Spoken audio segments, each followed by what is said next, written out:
पूरी दुनिया के लिए 2020 की तरह ये साल भी कोरोना के एतबार से अच्छा नहीं रहा है। अच्छा, जब पीछे हुकूमत ने 2021 में कराची की आवाम को ग्रीन लाइन का तोहफा दिया। अगर मारूजी तौर पे देखें तो इतना कुछ अचीव नहीं किया। अनफॉर्चुनेटली जो उम्मीदें थी, इस्तेमाल करते हैं इन चीजों को एक दूसरे पे इल्जाम तराशी करने के लिए। सब्सक्राइब करें और बेल दबाएं ताकि कोई खबर रह न जाए।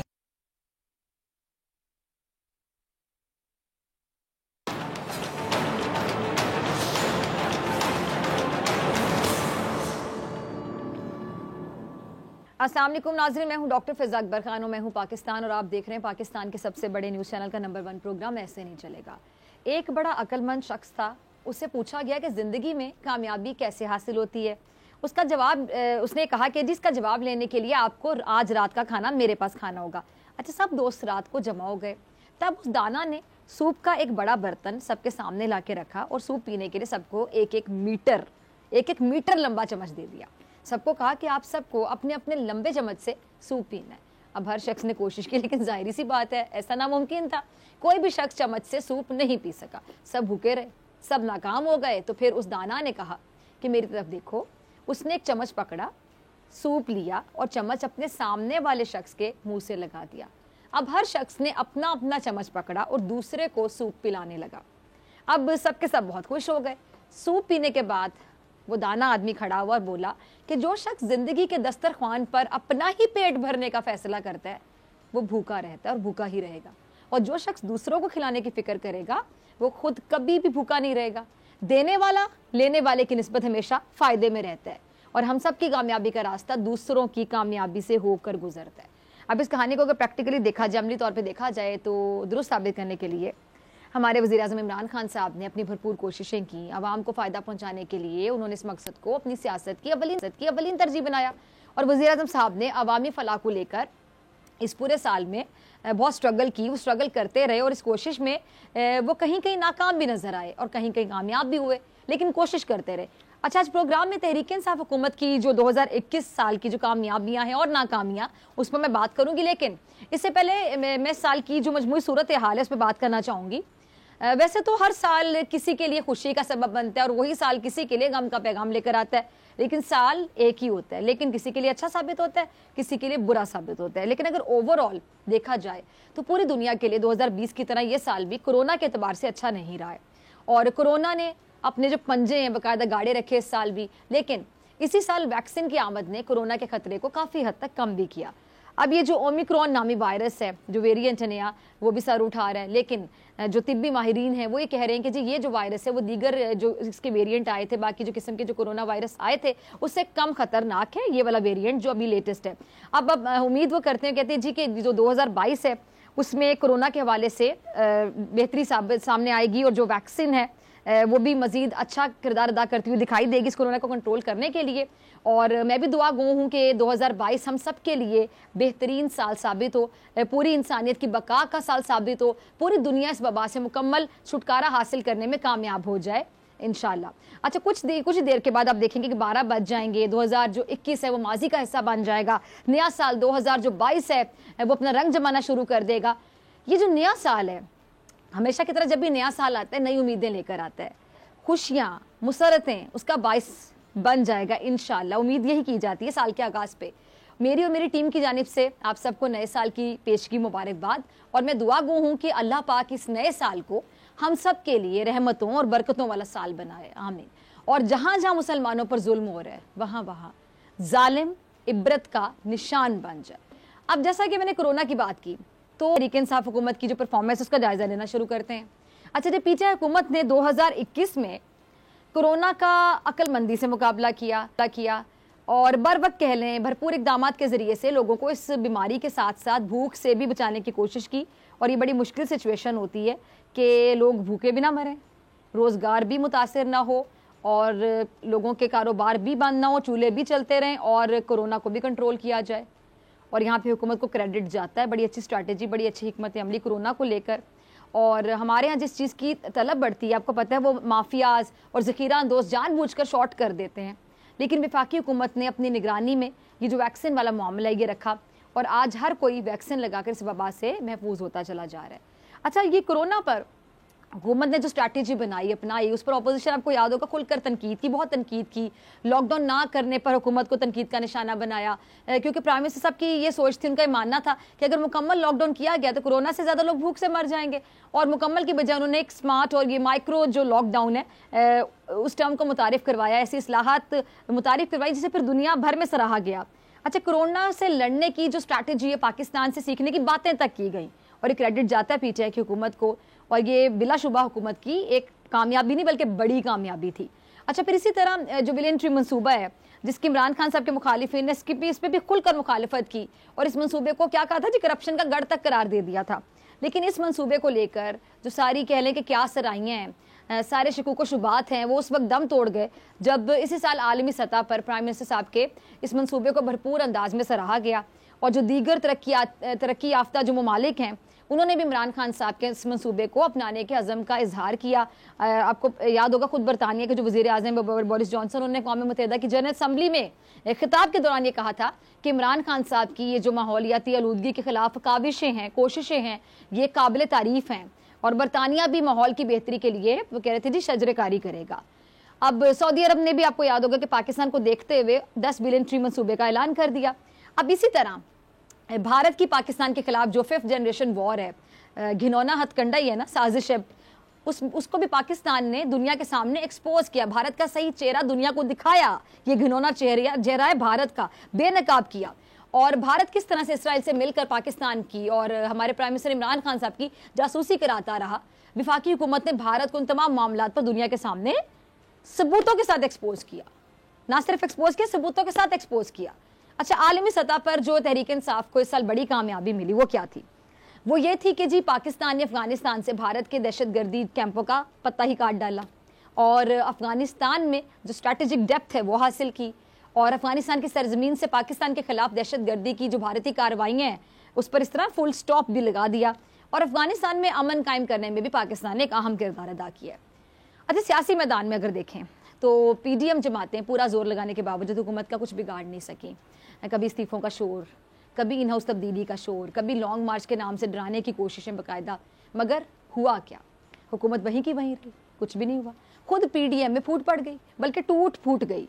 अब ये भी सियासी लिहाज से अगर देखा जाए तो हुकूमत के इस साल की एक बड़ी सियासी फतह है। अच्छा, बड़े मंसूबों की अगर मैं बात करूँ तो तहरीक इंसाफ की हुकूमत ने अभी हाल ही में कराची की आवाम को ग्रीन लाइन का तोहफा दिया और कराची वालों का कह लें कि पुराना मसला हल हो गया। और मुआशी एतबार से अगर देखा जाए तो यहाँ तहरीक इंसाफ की हुकूमत ने इस साल कुछ कामयाबियाँ भी अपने नाम की और कुछ नाकामियाँ भी हुकूमत के हिस्से में आई। क्योंकि मैं पहले तहरीक इंसाफ की कामयाबियों पर ज़रा बात कर रही थी, तो पहले मुआशी लिहाज से हुकूमत की कामयाबियों की बात कर लेते हैं। हुकूमत की जो अहम कामयाबी थी वो क्या थी?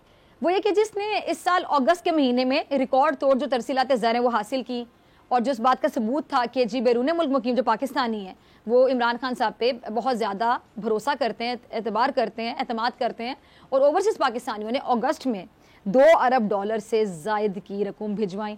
और यूँ जो मौजूदा हुकूमत है उसको 10 साल बाद अगस्त के महीने में सबसे ज़्यादा तरसीलात ज़र मौसूल हुई।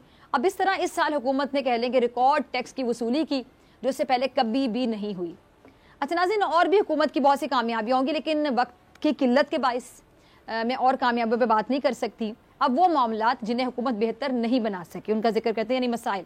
इन मसाइल में नंबर 1 महंगाई, महंगाई, महंगाई, जिसने अपनी सारी हदों को पार कर लिया लेकिन फिर भी रुकने का नाम नहीं लिया और ना अभी तक ले रही है नाम रुकने का, ये महंगाई। अब ये कहना भी गलत नहीं होगा कि तमाम तर कोशिशों के बावजूद हुकूमत इस साल महंगाई पर काबू पाने में नाकाम रही। किसी हद तक मुकम्मल नाकाम भी कह दूँ तो गलत नहीं होगा, क्योंकि महंगाई बहुत बड़ा मसला है इस टाइम में पाकिस्तानी अवाम का। यानी कह लें कि डॉलर आगे आ गए और हुकूमत उसके पीछे पीछे भागती रही। गरीब की कुव्वत खरीद इस साल पहले की निस्बत बहुत कम हो गई। पेट्रोल की कीमतें, बिजली की कीमतों के बढ़ने के जो आफ्टर शॉक्स हैं वो साल ख़त्म होने के बावजूद अब तक जारी हैं।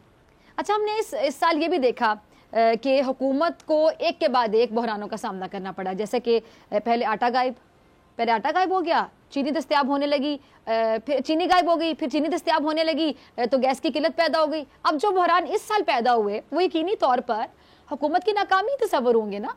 और फिर इसी तरह हुकूमत इतने सारे करप्शन केसेस में से किसी एक का भी फैसला ना करा सकी और महंगाई की वजह से ये जो KPK में बल्दियाती इलेक्शन है उसमें भी जहां तहरीक इंसाफ इतनी मजबूत थी वहां पर इसको शिकस्त का सामना करना पड़ा।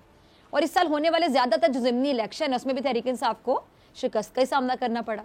अब इसी तरह हुकूमत की एक बड़ी नाकामी जो बाद में कामयाबी बन गई, लेकिन उस वक्त हुकूमत के कह लें कि दरो दीवार हिल गए थे जब सेनेट की वफाकी जो नशिस्त है जिस पर तहरीक इंसाफ की जीत यकीनी थी, लेकिन वो ये नशिस्त गवा बैठी और यूसुफ रजा गिलानी साहब उस नशिस्त पर कामयाब होकर सेनेटर मुंतखब हो गए। और फिर इस हार के बाद ऑपोजिशन ने यह शोर डाल दिया कि वज़ीर आज़म इमरान खान साहब अक्सरियत खो बैठे हैं, इसीलिए या तो वो दोबारा ऐवान से एतमाद का वोट हासिल करें या फिर वो मुस्ताफ़ी हो जाएं।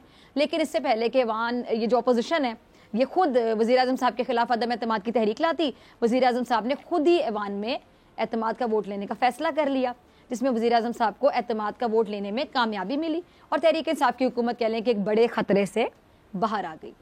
अब नाज़रीन, कामयाबियाँ भी हुकूमत की बहुत हैं, लेकिन जैसा कि मैंने कहा कि वक्त की किल्लत है, तो अहम बातें थी जिदा जिदा वो मैंने आपके साथ डिस्कस कर ली, शेयर कर ली। अब उम्मीद की जा सकती है कि हुकूमत इस नए साल में ये जो हुकूमत की जो ये तकलीफ़ है आवाम को, जो खासतौर पर महंगाई का सामना है, उसको रिलीफ में बदल दे। लेकिन बकौल हुकूमत के लग ऐसा रहा है कि अपोजिशन शायद नहीं चाहती कि आवाम को रिलीफ मिले, यानी हुकूमत चाहती है आवाम को रिलीफ मिले, तकलीफ रिलीफ में बदल जाए, लेकिन ऑपोजिशन नहीं चाहती, ऐसा कहना है हुकूमत का। अच्छा, फ़ारूक हबीब कुछ फरमा रहे हैं इस हवाले से, ज़रा क्लिप चलाइएगा। जी, सुना आपने फ़ारूक हबीब को। अच्छा, अब एक बात तो आप सब ने भी नोट की होगी यकीनी तौर पे, वो क्या कि जी बिलावल ऑपोजिशन लीडर शहबाज शरीफ साहब कल मिनी बजट के मौके पर मौजूद नहीं थे। हालांकि ऑपोजिशन मिनी बजट पर हुकूमत को अड़े हाथों ले रही थी। अब ये सवाल फ़ारूक हबीब भी उठा रहे हैं कि जी कल के इजलास में अपोजिशन के जो अहम लीडर्स हैं वो कहाँ थे, मंजर से गायब थे। अगर उन्हें वाकई गरीब आवाम की इतनी फिक्र थी जितना वो कहते हैं, तो वो क्यों ऐवान में तशरीफ नहीं लाए। अच्छा, फ़ारूक मजीद क्या कह रहे हैं कि जी ऑपोजिशन का दावा ये था कि मिनी बजट को रोकेंगे, लेकिन ये लोग तो गायब ही हो गए, यानी खुल के तंज के नश्तर बरसा रहे हैं, तनकीद कर रहे हैं फ़ारूक। अब वो कह रहे जी ये लोग सिर्फ बड़े बड़े दावे कर सकते हैं, लेकिन जब प्रैक्टिकली साबित करने की बात आती है अमली तौर पर, तो ये जो दावे हैं इनको साबित करने का जब वक्त आता है तो सब गायब हो जाते हैं, भाग खड़े होते हैं। और वो कह रहे जी कल का इजलास लीडर लेस इजलास था, ऑपोजिशन बिला वजह मिनी बजट पर शोर डाल रही है। और फ़ारूक हबीब नून लीग और पीपल्स पार्टी को माजी याद दिला रहे हैं। क्या कह रहे हैं जी कि जी 9 बार पीपल्स पार्टी IMF के पास गई, 4 मरतबा नून लीग IMF के पास गई, बल्कि पीपल्स पार्टी ने तो IMF से $9 अरब का प्रोग्राम लिया हुआ था।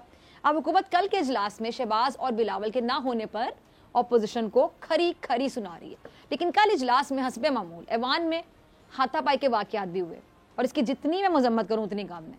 अब इस बार हाथापाई, ज्यादा तकलीफ की बात है कि इस बार हाथापाई जो है ना वो मर्द हजरात के दरमियान ही बल्कि 2 खवातीन अराकीन के दरमियान हुई है। नाज़रीन, आपको पता है कि मैंने हमेशा ये जो खवातीन अराकीन असम्बली हैं उनसे जब भी ऐवान में किसी ने बदतमीज़ी की या बद तहजीबी की तो मैंने आवाज़ उठाई कि ये बहुत बुरी रिवायत है जो हमारे यहाँ चल रही है, बाकायदा चल पड़ी है कि ख़वातीन से बद तहजीबी, इस तरह के जुमलों का तबादला कर दिया जाता है, ऐसे जुमले बोल दिए जाते हैं, और ये असम्बली में खड़े होकर बोलना, उस ऐवान में इसको मुक़द्दस ऐवान कहा जाता है, फिर इंटरनेशनली हमारा क्या एक इमेज जाता है, ये इंतहाई ज़्यादती है। लेकिन कल ख़वातीन अरकान ने कह लें कि खुद अपने साथ ज़्यादती की कि अपनी इज्जत उन्होंने खुद पामाल की, और जो हुआ वो बहुत ज़्यादा गलत हुआ।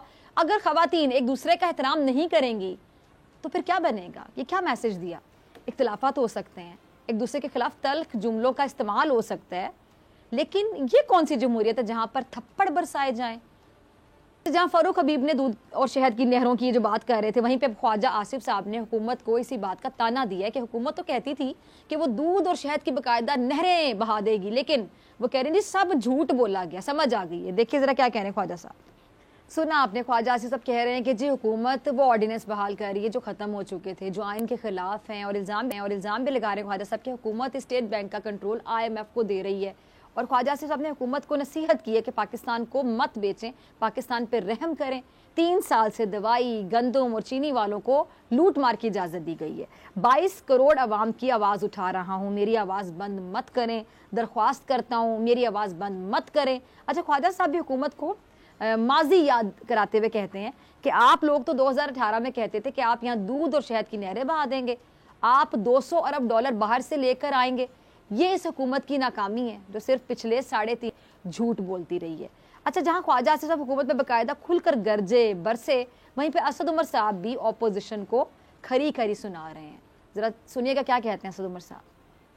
अच्छा, सुना आपने असद उमर साहब को। असद उमर साहब समझते हैं कि जी कुछ हफ्तों से तूफान खड़ा किया गया है कि जी इमरान खान साहब अभी घर चले जाएंगे, ऑपोजिशन ने तो अवाम को मुतहरिक करना था, ये तो अपने बंदों को कुर्सी पर खड़ा नहीं कर सके। कहते हैं इनके सिर्फ 3 लोग कुर्सी पर खड़े हुए, ये हुकूमत क्या गिराएंगे। अब नाज़रीन, हुकूमत का ख्याल है कि ऑपोजिशन अपने कामों की खुद तारीफ करती थी, जबकि हुकूमत की तारीफ बैन अवी इदारे कर रहे हैं।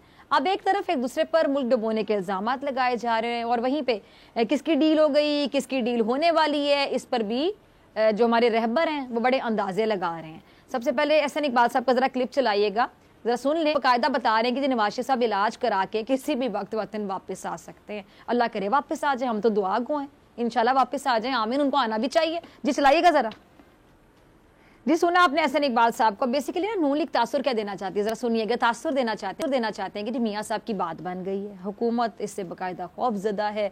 नून लीग ये दावा कर रही है कि जी इमरान खान साहब अपनी काबीना में हर वक्त नवाज शरीफ साहब की वापसी से मुतालिक बातें कर रहे हैं।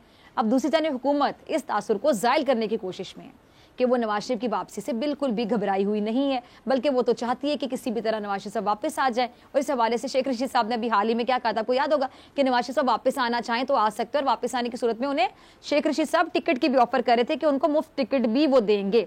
अब इमरान खान साहब भी ये बात कई दफ़ा आपको पता कह चुके हैं कि उन्होंने नवाज शरीफ साहब को बाहर भिजवा कर बहुत बड़ी गलती की। और फवाद चौधरी साहब तो अपने लोगों पर अपील करते रहे कि इस बात की बाकायदा तफ्तीश होनी चाहिए कि कैसे और किस तरह नवाज शरीफ साहब की जो जाली मेडिकल रिपोर्ट्स हैं वो तैयार हुई।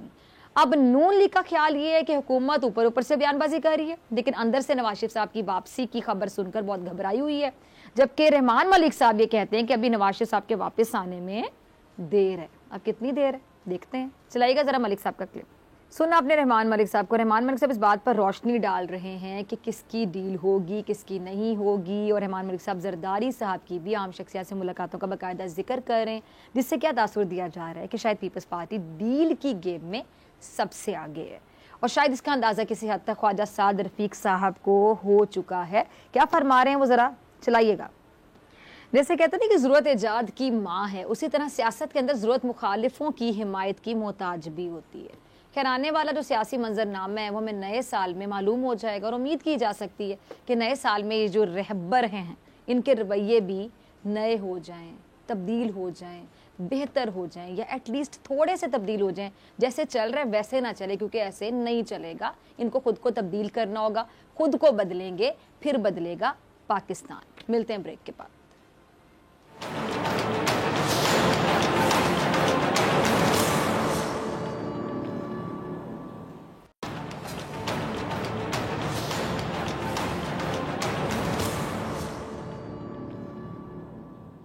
वेलकम बैक नाजरीन। 2021 का साल तहरीक इंसाफ की हुकूमत के लिए काफ़ी मुश्किल साबित हुआ है। कर्जों में इजाफा, बिगड़ती हुई मईशत और महंगाई की वजह से तहरीक इंसाफ को ज़िमनी और बल्दियाती इंतखाबात में शिकस्त का सामना करना पड़ा। अच्छा, एहतसाब और लूटी हुई दौलत वापस लाने का जो वादा है वो भी अभी तक वफा नहीं हो सका।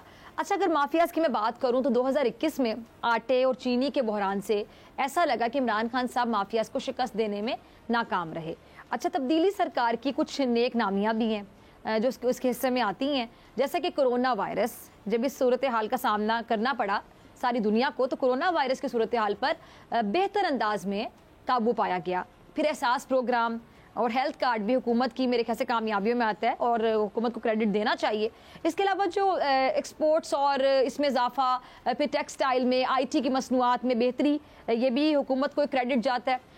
आज के प्रोग्राम में इन सब पर खुलकर बात करेंगे, और इसके साथ साथ जो सिफारती सतह पर इमरान खान साहब ने इस साल क्या खोया क्या पाया सिफारती सतह पर, इस पर बात होगी। मेरे साथ 2 मौजूद मेहमान मौजूद हैं, किसी तारुफ के मोहताज नहीं। सीनियर सहाफ़ी तजिया का रज़ा रूमी साहब, बहुत शुक्रिया ज्वाइन करने के लिए। और सीनियर तजिया का जनरल रिटायर्ड अमजद शुएब साहब, आपका भी बहुत शुक्रिया वक्त देने के लिए। जनरल साहब, इस साल तालिबान हुकूमत के आने के बाद से पाकिस्तान ने खित्ते में अपना बड़ा पॉजिटिव और अहम किरदार अदा किया है। इसके अलावा कश्मीर का मामला देख लें, FATF, पाकिस्तान चीन ताल्लुकात पर अमरीकी दबाव और पहली कौमी सलामती पॉलिसी, इन तमाम मामलात पर हुकूमत और इस्टेब्लिशमेंट एक पेज पे नजर आए हैं। अच्छा, दिफाई और खारिजा पॉलिसी के हवाले से आप इस साल को कैसे देखते हैं? देखिए, खारिजा पॉलिसी के लिहाज से बहुत कामयाबियां हैं, जिसमें कि आपने जैसे जिक्र किया कि अफगान सोल्यूशन हमारा जो हमने उसमें एक रोल अदा किया वो बड़ा पॉजिटिव था और बड़ा कामयाब रहा। उसके अलावा आप देखिए कि हमने ये OIC कॉन्फ्रेंस भी करवाई, और अफगानिस्तान के जो इश्यूज हैं उनको बड़ा इफेक्टिवली हम दुनिया के सामने रखने में कामयाब हुए। ये बाद लोग कहते हैं कि वो हमें उसमें कोई जरूरत नहीं थी कि हम उनकी नुमाइंदगी करते, लेकिन नुमाइंदगी की जरूरत इसलिए थी कि अफगानिस्तान अगर डिस्टेबलाइज रहता है तो उसका पाकिस्तान को खमियाजा भुगतना होगा। तो इसलिए हमारे ये अपनी जरूरत है कि अफगानिस्तान को किसी न किसी तरह स्टेबलाइज किया जाए, लिहाजा हम उनके कॉज को उनको पूरी तरह एडवोकेट करते रहे। तो ये हमारी एक थी। फिर ये कोविड की वजह से करतारपुर का जो था हमारी अचीवमेंट वो काफी वो बंद रखना पड़ा और किया, उसमें भारत खुश था कि ये कर रहे इसी तरह, लेकिन हमने गुडविल मेंटेन की और दोबारा उसको फाल किया, करतारपुर कॉरिडोर खुल गया। ये हमारे लिए काफी मैं समझता हूँ कि एक अच्छा जेस्चर था। कश्मीर के मामले में हमारी पॉलिसी कोई अच्छी नहीं रही, क्योंकि कश्मीर का किस्सा जो है वो हम उसको दुनिया में सामने लाने में कामयाब नहीं रहे, उस पे हमने वो सफारतकारी नहीं की जिसकी जरूरत थी, और नतीजा ये अच्छा, सॉरी मैं जनरल साहब की बात काट रही हूँ। कश्मीर के हवाले से आप कह रहे हैं कि आप इतने सेटिस्फाइड नहीं हैं जो सिफारतकारी या कश्मीर के मामले में इस हुकूमत ने अच्छा परफॉर्म किया हो, लेकिन अगर हम इस हुकूमत की बात करें तो ये हुकूमत हमेशा कश्मीर के हवाले से क्रेडिट लेती दिखाई देती है और अक्सर ये कहते दिखाई देते हैं जो पुराने जो हुकूमतें थी, पुराने वज़ीर आज़म थे, उन्होंने तो कश्मीर पर हमेशा बात ही नहीं की, लेकिन इमरान खान से पहले वज़ीर आज़म है जिन्होंने आलमी सतह पर कश्मीर के मसले के हवाले से बात की, खुलकर इसको हाईलाइट किया। अभी मतलब क्या फ्लॉज रह गए हैं जिनको फिक्स करना जरूरी है आपके मुताबिक? यहाँ पे एक जो इशू है वो ये है कि जब आर्टिकल 370 इन्होंने एब्रोगेट किया, वो एक यूनाइटेड नेशन के अपने चार्टर की और उनकी जो रेजोल्यूशन थी उसकी खिलाफ वर्जी थी, लिहाजा चाइना ने अपने तौर पे एक्शन करके तो कुछ इलाका कब्जा कर लिया उसमें ये लद्दाख में। और अगर ये चाइना ने उधर इलाका को, तो इसका मतलब ये कि चाइना ने इस इशू को एक दफा दोबारा इंटरनेशनलाइज किया। हमें वो अपॉर्चुनिटी यूज करके हमने सफारतकारी करनी थी कि दुनिया में हम अपने डेलीगेशन वगैरह भेजते और कोशिश करते कि आलमी राय जो है उस स्टेज के ऊपर उसको मुतहर्रिक किया जाता आर्टिकल 370 की एब्रोगेशन के खिलाफ, लेकिन वो हुआ नहीं। नतीजा ये कि आज हम तकरीबन एक स्टैग्नेंट पोजीशन पे खड़े हैं और कश्मीर के मामले में कोई पेशरफ्त हुई नहीं। तो 2 साल इसमें जाया हो गए। ये होना चाहिए था कि यहाँ पे कुछ ना कुछ हम पेशरफ्त करते। हमने उसको एक फेट कंपनी के तौर पे तस्लीम करके छोड़ दिया और अभी दुनिया भी उसको भूल गई। तो वो आर्टिकल 370 का किस्सा जो है हमारे हाथ से निकल चुका है। तो ये नहीं होना चाहिए था। तो यहाँ पे मैं समझता हूँ कि फॉरेन पॉलिसी में हमारी एक कमजोरी रही और हम इसमें कामयाब ना हो सके। दूसरी तरफ यह है कि हमने इंटरनेशनल क्रिकेट बहाल कराई। ये मैं समझता हूँ कि एक टेररिज्म को कंट्रोल करना ये अफगानिस्तान के इशू से रिलेटेड थी चीजें, और नतीजा ये है कि आप इस मामले में काफी हद तक कामयाब रहे। इंटरनेशनल गेम्स वगैरह यहाँ पे रिवाइव हुई। इसका मतलब ये है कि आपकी फॉरेन पॉलिसी में दूसरों के साथ मामला ठीक चल रहे हैं और लोग आना चाह रहे हैं। अभी आपको कई इंडिकेशन ऑस्ट्रेलिया, न्यूजीलैंड वगैरह दोबारा दे रहे हैं कि जी हम आएंगे पाकिस्तान। तो ये भी एक अचीवमेंट है कि आपने दिनों के मैदान दोबारा अपनी पॉलिसी की वजह से दोबारा उनको बहाल किया। तो इस तरह एक मिक्स बैग है जहाँ पे कुछ अच्छी हैं, कुछ कमजोरियां हैं, कुछ अचीवमेंट्स हैं, कुछ लॉसेस हैं, ऐसे ही। ठीक है जी। अच्छा रजा, मैं आपकी तरफ आना चाहती हूँ। जनरल साहब को भी सुना। रजा, आपके मुताबिक हुकूमत का इस साल के सबसे अच्छे काम या कारनामे क्या रहे? और जो तनकीद होती रही इमरान खान साहब की हुकूमत पे, खासतौर पे सबसे ज़्यादा तनकीद महंगाई की वजह से हुई है, तो और हुकूमत की फिर इस पर दलील ये जी कि पिछली हुकूमतों की जो करप्शन है और कर्जों की वजह से मुल्क का ये हाल है, और महंगाई की जो पूरी जिम्मेदारी है वो साबिका हुकूमत पर डाल देती हैं। आप इससे एग्री करते हैं, इतफाक करते हैं?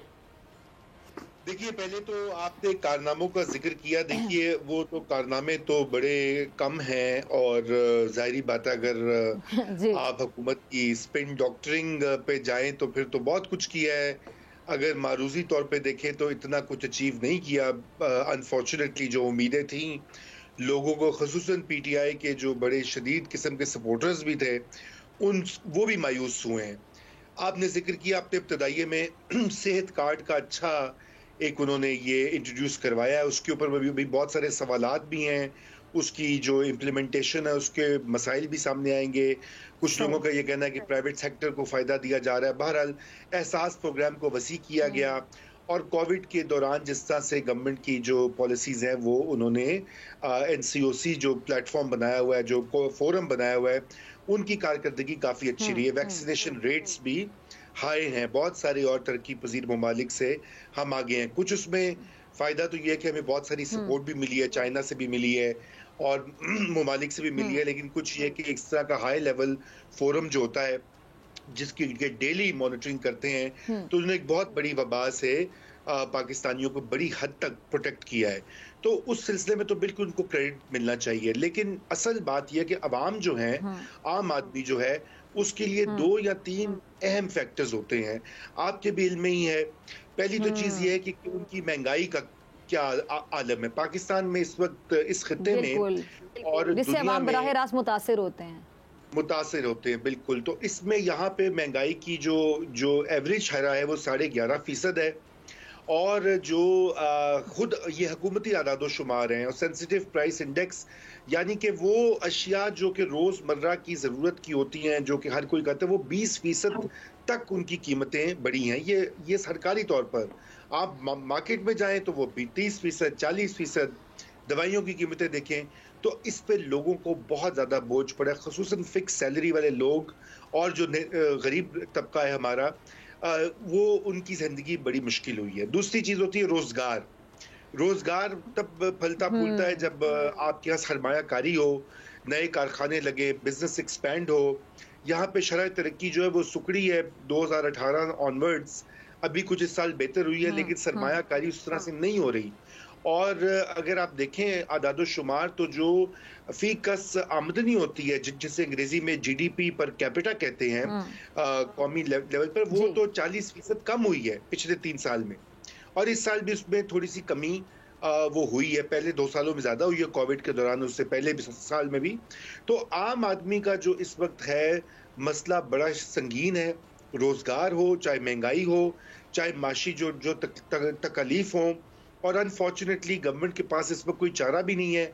उनको दोबारा IMF के पास जाना पड़ा, इसलिए मिनी बजट भी पास हुआ है, सेल्स टैक्स लग गया कुछ अशिया के ऊपर, और मिसमैनेजमेंट भी हुई है।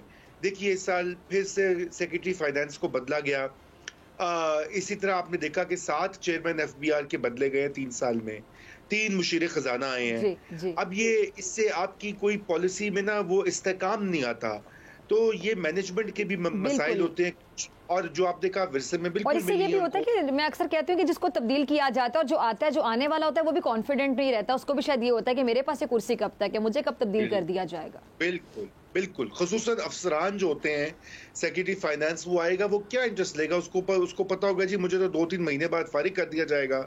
अब तो ये वाला जो मसला है, अब कितना उनका मसला, बिल्कुल उनको विरसे में मसाइल मिले PTI को, इसमें कोई शक नहीं है, मगर अब 3.5 साल के बाद वो उसको बार बार मुर्द इल्जाम ठहराना और उसको इस्तेमाल करना अपने मिसमैनेजमेंट के लिए, वो मुनासिब नहीं है। और मेरे ख्याल से आम लोग भी देखिए पहले 1-2 साल तो मार्जिन देते हैं कि जी पहली गवर्नमेंट ने कर दिया। अब 3 साल के बाद लोग भी कहते हैं भाई आप आए हुए हैं, आप तो कुछ करें ना। ये बात है जी। ठीक है जी। अच्छा रजा, आपकी बात को लेकर मैं जना साहब आपकी तरफ आना चाहूंगी। रजा ने बड़ा अहम पॉइंट ये रेज किया कि देखिए 3-3.5 साल के बाद अभी कहना नहीं बनता कि जी फलां की वजह से हो गया, पुरानी हुकूमतों की वजह से हो गया। तो जना साहब फिर ऑपोजिशन वालों का एक मौकिफ तो फिर सही दिखाई देता है। ठीक है, बहरहाल उन्होंने भी जो किरदार अदा किया, वो उनको 2-3 बारियां मिली। अब जो ऑपोजिशन वाले हैं, बड़ी बड़ी जमातें जो हैं, अब वो भी तनकीद किस तरह करते हैं मुझे समझ नहीं आती। लेकिन जब ये हुकूमत 3 साल 3.5 साल बाद भी कहती कि फलां मसला भी पुरानी हुकूमतों की वजह से, फलां मसले की जड़ भी पुरानी हुकूमत है, फलां मसले की जड़ भी जो साबिका हुकूमतें हैं, तो फिर ऑपोजिशन वाले कहते हैं कि फिर मसले का हल भी हमारे पास ही है, यानी बिगाड़ा हमने तो हम ही हल करेंगे। फिर ये कहते हैं तजावीज दें, वो कहते हैं हम तजावीज नहीं देंगे। वो कहते हैं जी आप हमारे साथ नहीं बैठते। ऑपोजिशन वाले कहते हैं कि हुकूमती जो वुज़रा हैं उनके गर्दन में सरिया है, वो बिठाना में पसंद नहीं करते। समझ नहीं आती कि अंदर क्या खिचड़ी पक रही होती है। आप कैसे इसको एनालाइज करेंगे जनाब साहब? देखिए मेरी नजर में तो ये सारे कसूरवार हैं। आप 2017 को देख लें, उसके उस वक्त के आर्टिकल सबको अपनी अपनी सलाह करने की जरूरत है। उस वक्त के आर्टिकल आप निकाल के देख लें 2017 के। इसहाक डार पे इतनी तनकीद थी कि ये कर्जा लेके तो इसने हमें GDP का कोई 80% के करीब हमें पहुंचा दिया है कर्जे पे, और हमारे पास कोई जराया नहीं कि इनको उतार सकें। अच्छा, अब ये सिर्फ एक कह देने से या तनकीद से बात बनती नहीं। अगली हुकूमत आती है, इमरान खान की आई, इन्होंने भी कर्जे लेके उसी तरह आगे चलना शुरू कर दिया। ना आपका सर्कुलर डेट कम हुआ, ना आपके जो लॉस मेकिंग एंटिटीज हैं उनको वो प्रॉफिट में आ सकी, प्राइवेटाइजेशन नहीं हो सकी। नतीजा ये कि जो भी ऐसे फैक्टर्स थे जिससे इकोनॉमी को कोई सहारा मिलता वो तो वहीं के वहीं रहे। ये वो दुख है जो कि तमाम पॉलिटिकल पार्टी जिम्मेदार है इस वजह से कि ये किसी एक पार्टी के बस की बात नहीं है। ये जब तक सारे मिलके बैठ के ये फैसला नहीं करेंगे कि कर्जा उतारने के लिए क्या स्ट्रेटेजी, क्या स्टेप्स लेने हैं, क्योंकि ये बड़े सख्त स्टेप्स होंगे, अवाम को बड़ी तकलीफ उसकी होगी। और अगर अवाम को तकलीफ होगी तो अवाम उठ के ऑपोजिशन की किसी भी पार्टी के पास जाएंगे तो वो उनके हमायत में वो खड़ी हो जाएगी। नतीजा ये है कि जिस तरह ताजरों से आप टैक्स लेना चाह रहे थे, ताजरों ने हड़ताल कर दी, ऑपोजिशन साथ खड़ी हो गई उनके। इसी तरह आप देखिए कि जब इंडस्ट्रियलिस्ट ने कहा कि जनाब हमारे केस आप नैब में ना भेजें, अगर आप नैब में भेजेंगे तो हम उसको ये करेंगे, वो नतीजा ये कि आपने उनको भी इजाजत दे दी और ऑपोजिशन जो है वो हर उस मामले में दूसरी साइड पे खड़ी हो जाती है। लेकिन अगर ऑपोजिशन भी इस इस्लाहात में शामिल हो जहां आपने मिल के ये फैसला किया हो कि हमने ये टैक्सेस लगाने हैं, ये काम करने हैं ताकि हम कर्जों से बाहर आ सकें, तो फिर वो आगे चलेंगे। और कर्जा किसी एक पार्टी के टेन्योर में खत्म नहीं होगा। ये पता नहीं 15 साल लगे इसमें, 2 पार्टियां 3 पार्टियों की हुकूमतें आए। तो जरूरत इस बात की है कि इसको नेशनल लेवल पे सीरियसली लिया जाए। ये बिल्कुल ठीक है कि पिछली गवर्नमेंट भी PMLN भी तबाही फेर के गई थी, लेकिन इन्होंने तबाही फेरने में मजीद इजाफा किया। इन्होंने ये नहीं किया कि उस तबाही को कोई कैचअप कर सकते हैं, उसको कोई कम होता है। तो आज मेरा ख्याल है कि ये कौम को, इनको तमाम पॉलिटिकल पार्टी को सोचना चाहिए, मुल्क का बेड़ा गर्क हुआ पड़ा है कर्जों की वजह से, इसको उतारने को हल निकालें। ठीक है जी, बहुत दोनों मेहमान मेरे साथ मौजूद हैं। आपसे मुलाकात होगी नाज़रीन ब्रेक के बाद।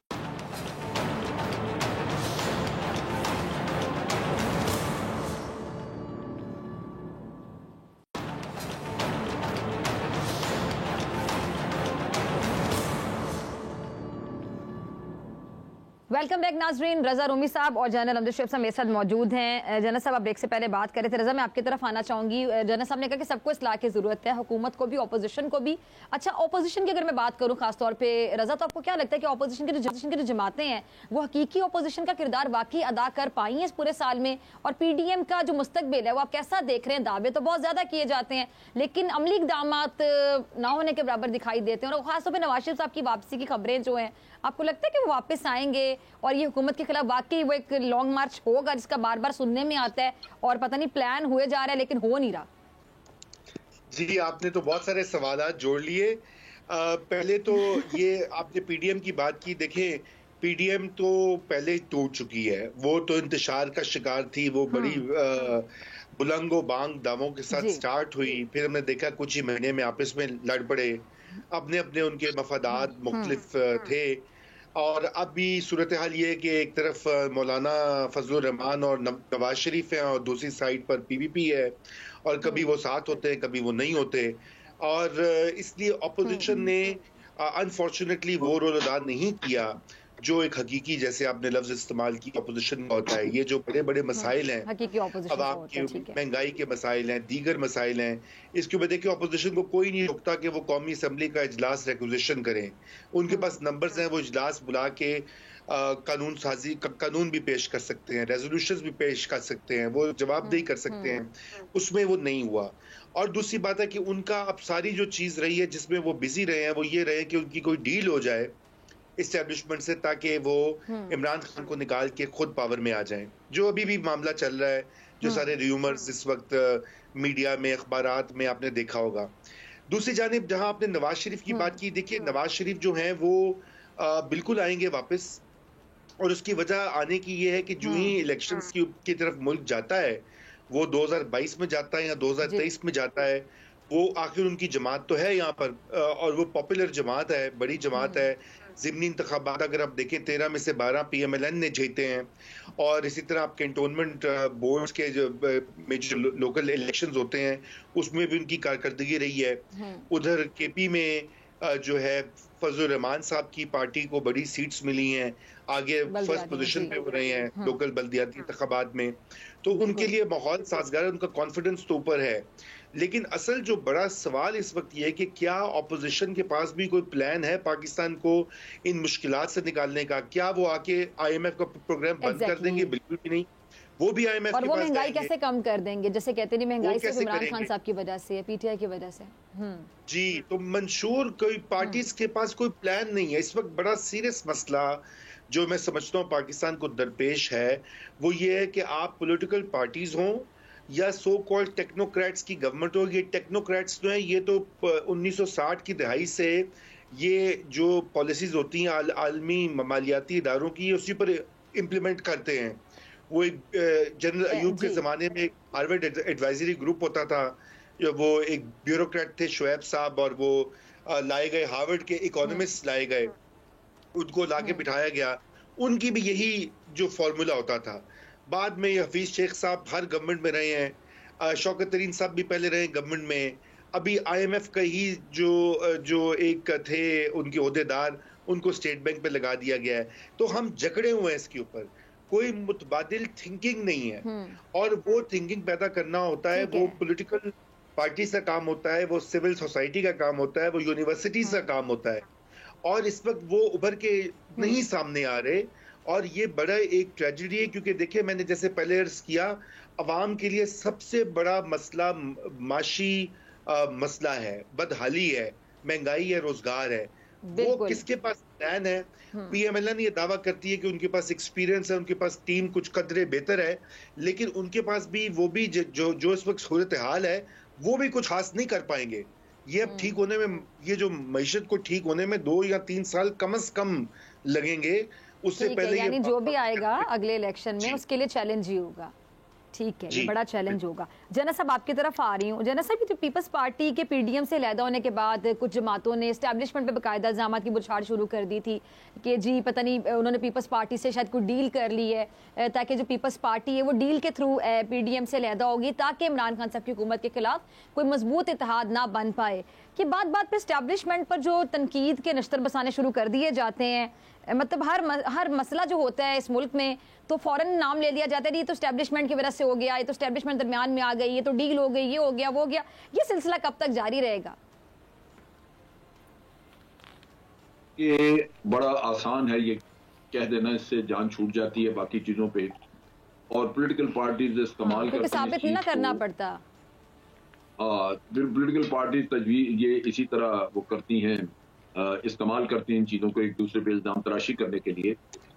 और एनालिस्ट जो है उनके लिए भी बड़ा आसान है, क्योंकि तजिया करना नहीं पड़ता। बात काट रही हूँ जना साहब, एक अहम सवाल मेरे ज़हन में आपकी मौजूदगी का फायदा उठाते हुए, जब भी इस तरह एस्टैब्लिशमेंट पर इल्जाम लगा दिया जाता है, इदारों पर इल्जाम लगा दिए जाते हैं, बड़े बड़े इदारों का नाम लेकर उनको टारगेट किया जाता है, घर बैठे नाजरीन जो है उनकी एक राय बनाई जाती है, यानी इदारों के खिलाफ उनके दिल में, उनके दिमाग में जहर भरा जाता है, और ये सोची समझी साजिश के तहत किया जाता है। तो फिर मेरे ख्याल से कोई ऐसा सिस्टम होना चाहिए हमारे यहाँ कि कोई भी किसी भी इदारे के बारे में बात करने से पहले 2-3 बार सोचे, उनको कोर्ट में ले जाया जाए, इनके खिलाफ एक्शन हो। कितना आसान है किसी के बारे में भी बात करना। वो ठीक है, लेकिन आप देखिए कि बड़े बड़े एनालिस्ट, बड़े बड़े लोग जो कि पेशीनगोइयां और बातें करते रहे हैं, उनके एक दफा नहीं 100 दफा मुंह काला हुआ है, लेकिन उसके बावजूद वो बाज नहीं आते, ये हरकत करते हैं। और आप देखिए कि ये बड़ा आसान तरीन है, तजिया निगार जो है उसकी जान 1 मिनट में छूट जाती है जब वो कह देता है कि ये मुक्तदर हल्के ये नहीं चाहते। आप सोचिए कि मुक्तदर हल्कों पे आप इल्जाम लगाते हैं, जितने अभी बाई इलेक्शन जीते हैं PMLN ने, या वहां पे मौलवी ने जीते हैं, वहां पे KPK में, क्या एस्टेब्लिशमेंट किसी के साथ अगर कोई जीत सकता है तो वो जीतता है। इसी तरह आप एनालाइज करें और देखें कि एस्टेब्लिशमेंट के हाथ में है क्या, वो कर क्या सकते हैं इस वक्त। अगर मिसाल के तौर पे आप ये कहते हैं कि जी नवाज शरीफ आएंगे, वो एस्टेब्लिशमेंट से डील हो गई, अच्छा हो गई डील, तो डील किस बात पे होगी? एस्टेब्लिशमेंट उनको रिटर्न में देगी क्या रिलीफ? जो अदालत का काम है, जहां उनको सजा होगी है, जो केस है वहां पे असल तो उसने खत्म होना, वो होगा तो तब। अब अगर एनालिस्ट जो है वो अपनी खोपड़ी इस्तेमाल ना करे, अकल इस्तेमाल ना करे, तो आप क्या कर सकते हैं? exactly. उसकी जान छूट गई, उसने 2 दफे आपको ये कहानी सुना दी और चला गया। हकीकतन ये है कि जो केसेस अदालतों में है, जो कुछ अदालतों में है, वो अदालतों से होगा, फारग होंगे तो ये होंगे। और अदालतों ने हमेशा इनको रिलीफ दी है। कौन सा वक्त है जब अदालतों ने रिलीफ नहीं दिया इनको? तो ये मेरा ख्याल है कि हमारे यहाँ एक बड़ा आसान सा रास्ता लोगों ने ढूंढा हुआ है, ये खत्म होना चाहिए, और नहीं होगा तो बिल्कुल मुल्क का भी नुकसान होगा और बिल्कुल बददिली पैदा होगी इससे। ठीक है जी। रजा, मैं आपका लास्ट कमेंट चाहूंगी। जी ये जो आप बात करेंगे ना, ये असल में मसला यहाँ पर ये है कि ये दोनों तरफ से एक प्रॉब्लम है। एक तो पाकिस्तान की तारीख में चूंकि डायरेक्ट रूल रहा है मिलिट्री का 3 अदवार में, इसलिए वो लोग जो हैं और खुसूसन सियासी हलके जो हैं वो ये वाली जो मामला है इस्टेब्लिशमेंट से डील का या उनकी तरफ जाने का, वो सियासतदान खुद भी करते हैं। तो आप देखें कि 1990 की दिहाई में यही होता था कि जो अपोजिशन की पार्टी होती थी, चाहे वो नवाज शरीफ हों और फिर बाद में बेनज़ीर भुट्टो 93 में, वो भी जाकर उस वक्त प्रेसिडेंट होते थे। वो बड़े मजबूत पावरफुल प्रेसिडेंट होते थे, उनके पीछे बैकिंग होती थी ब्यूरोक्रेसी की, सिविल और मिलिट्री दोनों की। तो वो जाके उनसे वो कहते थे जी इसको निकालें मेरे राइवल को और मुझे लेकर आएं। यहाँ पर अब ये वक्त आ गया है कि ये जो मखासमत होती है ना, वो उसको कम होना चाहिए। नवाज शरीफ ने जो कुछ किया उनसे गलतियां भी हुई हैं, जरदारी से भी गलतियां हुई हैं, और मैं समझता हूं कि माजी में जो फौजी हुक्मरान थे उनसे भी गलतियां हुई हैं। और ये अब मिलजुल के हमें मुल्क में एक कौमी इत्तेफाक राय पैदा करके आगे का सोचना चाहिए। इतने बड़े बड़े चैलेंजेस हैं हमारे मुल्क के।